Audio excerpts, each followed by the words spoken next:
Let's talk about the iPhone 8. So I haven't actually talked about the iPhone 8 in quite a few weeks, and I have so many interesting and exciting things that I want to cover. So welcome to my Leaks and Rumors series. I'm Daniel, and in this episode, I want to talk about all the specs of the iPhone 8. So everything from the CPU to the GPU, RAM, storage options, everything we know, including some benchmarks of a presumed Apple A11 processor. So everything you need to know in terms of the specs, release date, price, and also I want to talk about some leaked schematics of an upcoming version of the AirPods. Most likely the AirPods 2 have been leaked. So yeah, there we go. Quite a few things I want to cover. So grab some popcorn and enjoy.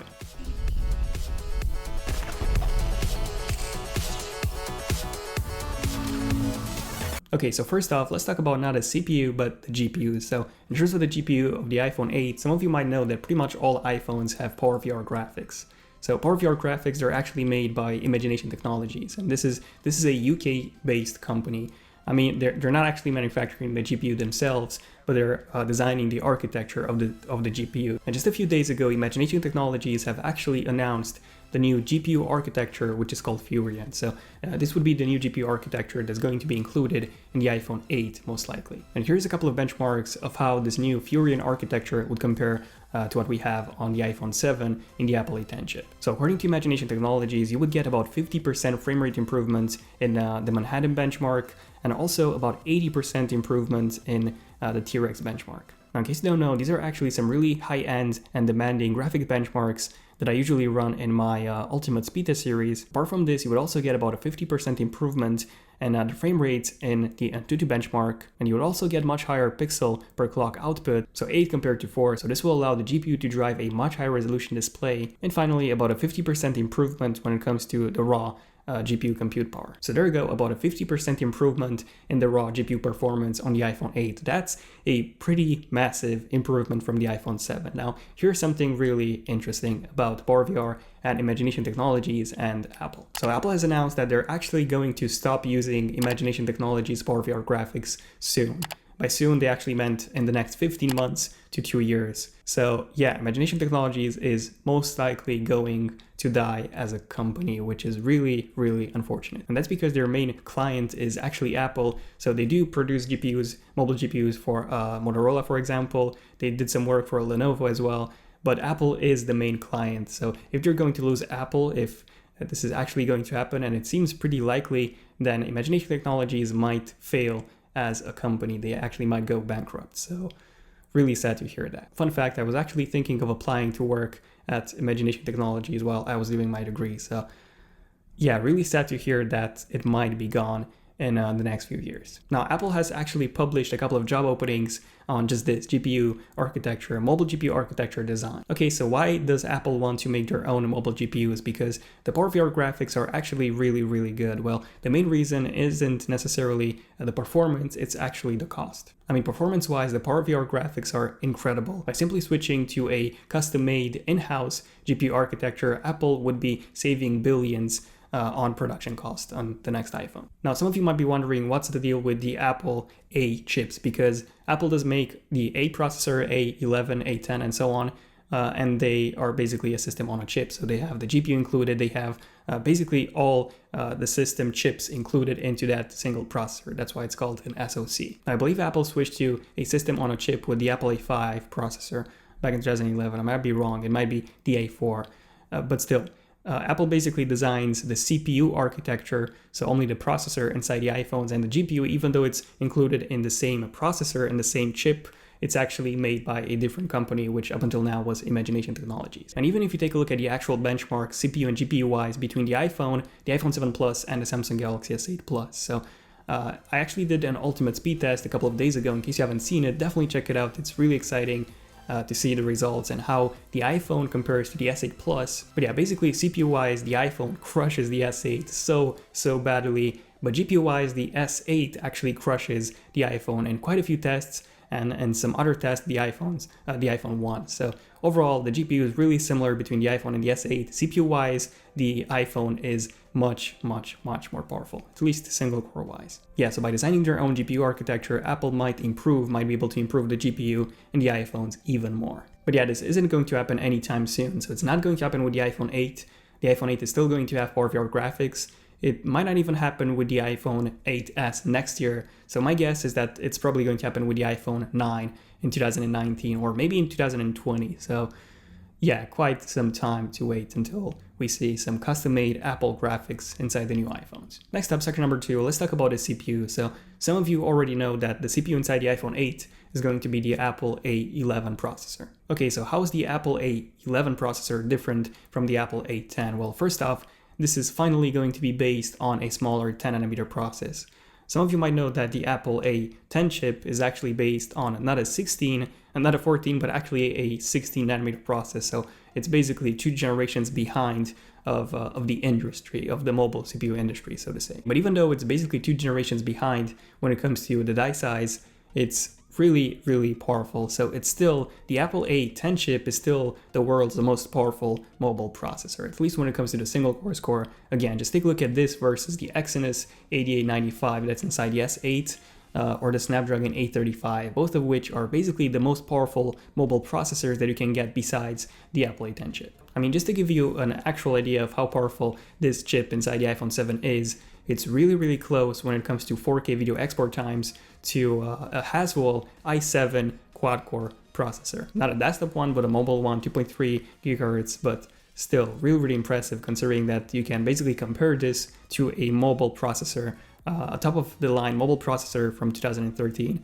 and 2014. So really, really impressive performance. And the Apple A11 is going to be even more powerful than the Apple A10, which is just crazy. Do we actually need that much performance? I mean, you can edit 4K video at 60 frames per second on an iPhone at the moment. And I don't think that many of you actually use an iPhone to edit 4K video at 60 frames per second. So do we actually need that much performance in a phone? Probably not, but the Apple A11 chip is going to be more powerful than the Apple A10. It's going to be based on a 10nm process versus the 16 one that we have in the Apple A10 chip, and then also since it's based on a smaller 10nm process, it's going to be about 35% smaller in size, about 30% lower power consumption, and as I said before, about 30% better performance, CPU performance overall, maybe even better than that. And there are a lot of rumors suggesting that Apple will be finally switching to an octa-core processor. So the one that's inside the iPhone 7, the Apple A10 chip, basically has 2 high-performance processors inside, 2.35 GHz each,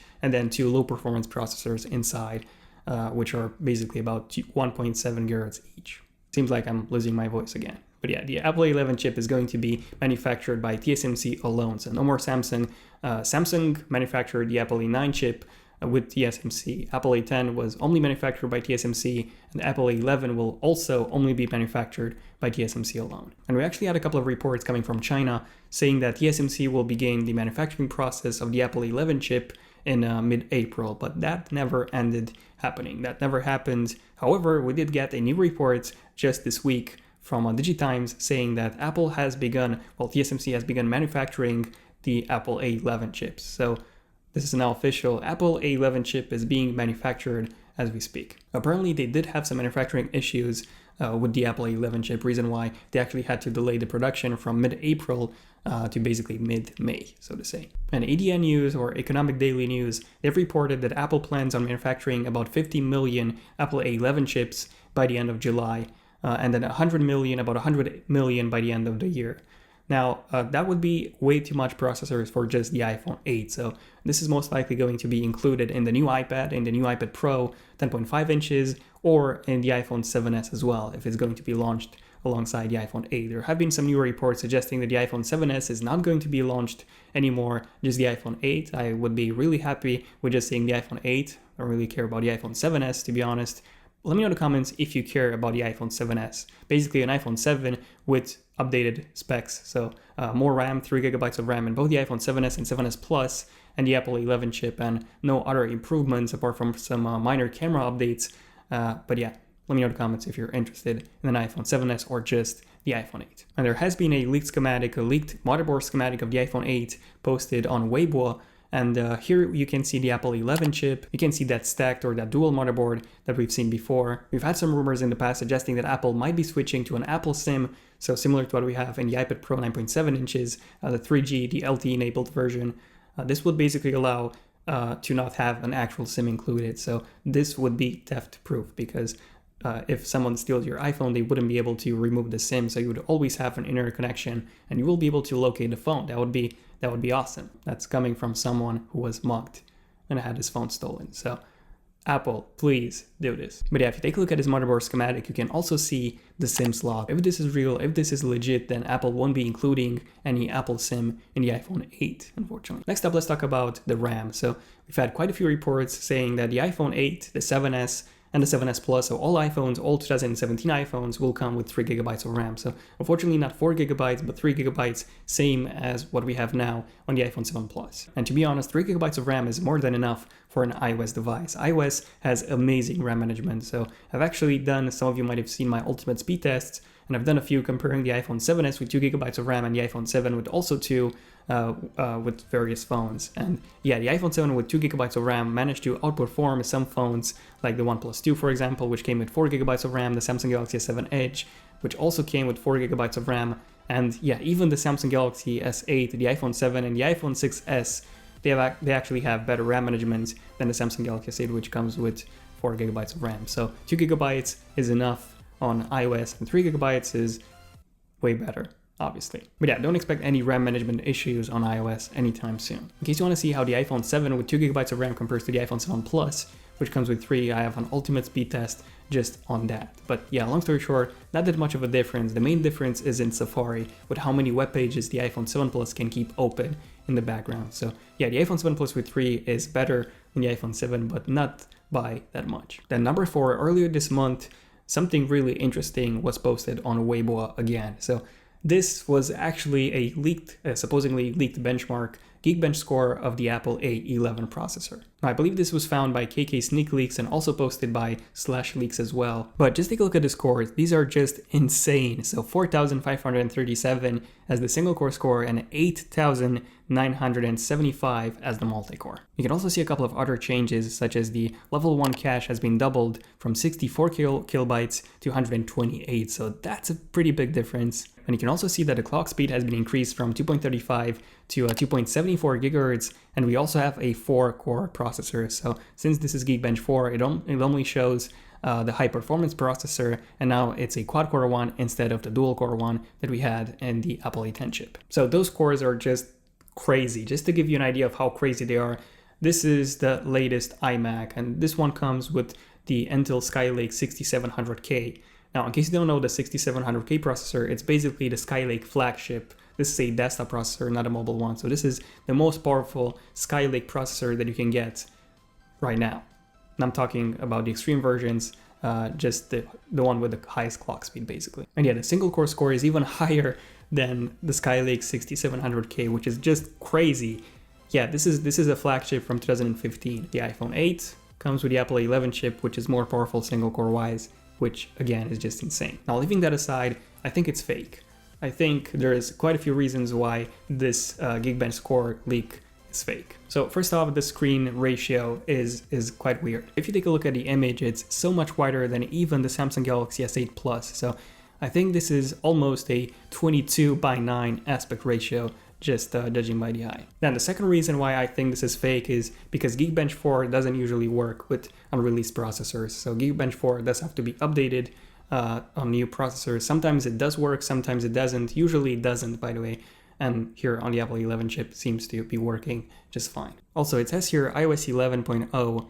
Usually Apple doesn't actually use the actual iOS name ahead of the release. So usually it does have a code name or a code number. And speaking of code number, the model number on the iPhone 8 seems to be 10.6. The iPhone 7's model number started at 9.1, then the Plus was 9.2, and then you also had 9.3 and 9.4 for different regions. Starting at 10.6 is quite weird, so this would mean that we would have way more iPhones than just the iPhone 7s and the iPhone 8. I mean, it would be legit if the iPhone 7s starts at 10.1, and then you would have 7 Plus, 7S Plus 10.2, and then 3 and 4 for different regions, and then 10.5 as the main international iPhone 8 model, and then 10.6 would be this one, which would be the Asian one. So it's still possible, but I don't think so. But leaving all this aside, is there a way that the scores are actually real? And I would say yes. A 1000 point improvement, especially since Apple switching from a 60 nanometer process to a 10 nanometer process, is really, really likely to happen. And since we had quite a few reports suggesting that Apple will be switching to an octa-core processor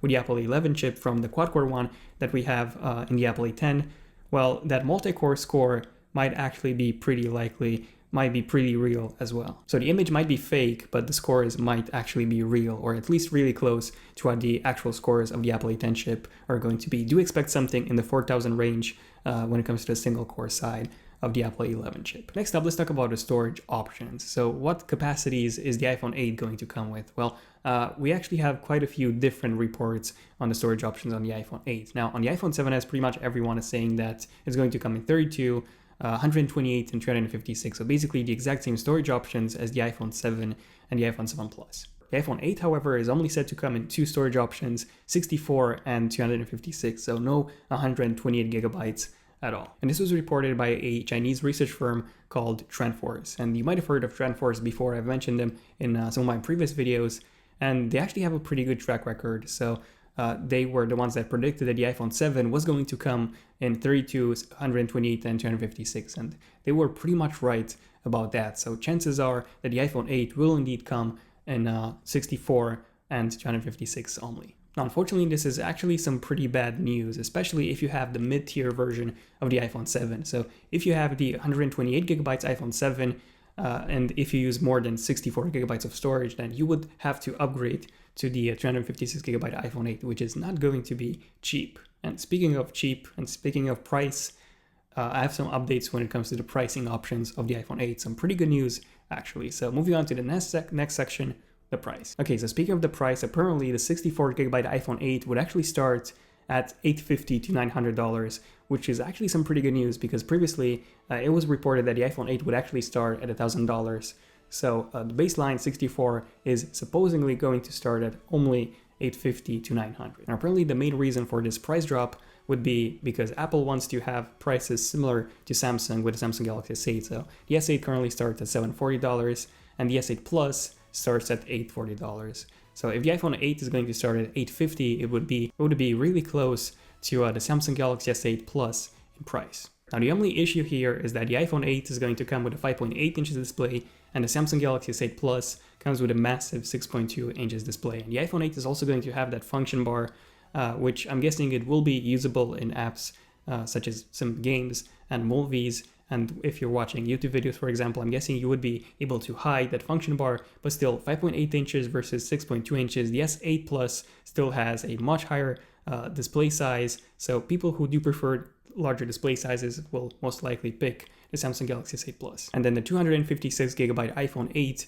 would actually start at $1,000, which is not that unexpected because the iPhone 7 Plus also comes in a 256 gigabyte option, and that's priced at $917. So yeah, pretty much the same price as the iPhone 7 Plus in 256. However, just a few days ago, a Goldman Sachs analyst, Simona Jankowski, she actually said that the iPhone 8 would instead come in 256 and 120 gigabyte options, so no 64 gigabytes at all. She also said that the baseline 128 gigabytes iPhone 8 would start at $1,000, and then the 256 gigabytes would be $100 more. So either way, 256 gigabytes is definitely coming. I'm not exactly sure about 128 or 64. I would personally say that 64 gigabytes is going to be the baseline option, not 128. And finally, let's move on to the release date. So I have a couple of updates here as well. So a new report coming from Makotakara says that all the iPhone models, so the iPhone 7s, 7s Plus, and the iPhone 8 will be unveiled in September, and all of them will be released in October, mid-October at the same time. Now, KGI says something a bit different. So they say that all the iPhones are going to be announced in September, but only the iPhone 8 will be delayed and released in October to November. And then the iPhone 7s would be released and announced in September. Finally, EDN, or Economic Daily News, they're also a pretty credible source. And they've also confirmed basically what Mako Takara has said at the beginning, that all iPhones will be announced in September, and all of them, including the iPhone 7s, will be delayed until mid-October. So yeah, mid-October seems to be the date, the period when all the iPhones, all the 2017 iPhones will be released. And then EDN has also said that Apple plans to start shipping the Apple 11 processor in the second half of July. So basically confirming the other reports that we had before. But yeah, either way, the good news is that we are going to see the iPhone 8 in 2017, unlike some other reports which said 2018 Q1 for the iPhone 8. So 2017 is most likely going to be when we'll see the iPhone 8 October. I would say late October to possibly even early November. And finally, I also want to talk a bit about the Apple AirPods 2. Yeah, the second generation Apple AirPods. We actually had a schematic, a patent to be more precise, of the Apple AirPods 2. So this is a pretty interesting one. So this patent was actually filed by Apple last year, and it was only published in March by the United States Patent and Trademark Office. So this is how it looks like, and this is actually not the AirPods, but this is the patent of the AirPods case, the charging case. So it appears that this new case would actually double as a phone charger, as a wireless phone charger. So you would be able to charge your iPhone, your Apple AirPods inside the case, and also even your Apple Watch. Yeah, the iPhone 8 is most likely going to come with induction-based wireless charging, not the tech we've seen from Enquiries, unfortunately. So yeah, if it's going to be induction-based, then we might see this case, this AirPods case that would work with the iPhone 8 and the Apple Watch and the AirPods 2 and even the AirPods 1 if it's still going to have the same size as the AirPods 1. And in this patent, the AirPods case is also waterproof. So this is a waterproof design. Apparently, it's designed to be a water-resistant case up to 30 meters, up to 30 minutes. Now, even though this patent only focuses on the case, I'm guessing, or at least I'm hoping, that the AirPods themselves will also be water resistant. If you want to know more about the Apple AirPods, the first generation, feel free to check out my in-depth review that I've done a couple of months ago. But yeah, there you go. These were all the latest updates on the iPhone 8. So feel free to subscribe if you want to see more videos like this one, more iPhone 8 leaks and rumors episodes. And also don't forget to enable notifications on my channel by simply clicking on that bell icon so that you're notified as soon as I upload a brand new epic video. Feel free to check out my previous leaks and rumors episodes on the iPhone 8 in case you've missed them, and also let me know in the comments what do you guys think of the iPhone 8 so far. It's actually turning out to be a pretty interesting device, way more exciting for me personally than the Samsung Galaxy S8 was. So yeah, especially since we haven't had an iPhone, a major iPhone redesign ever since the iPhone 6 back in 2014. So really excited for the iPhone 8. If you have enjoyed this video, feel free to give it a like to let me know, and also let me know in the comments if you're epic enough to make it until the end of this video. But other than that, this was pretty much it for this video. So yeah, thank you for watching this video. I'm Daniel, and I'll see you guys in my next one. Son of Tech, signing out. Cheers.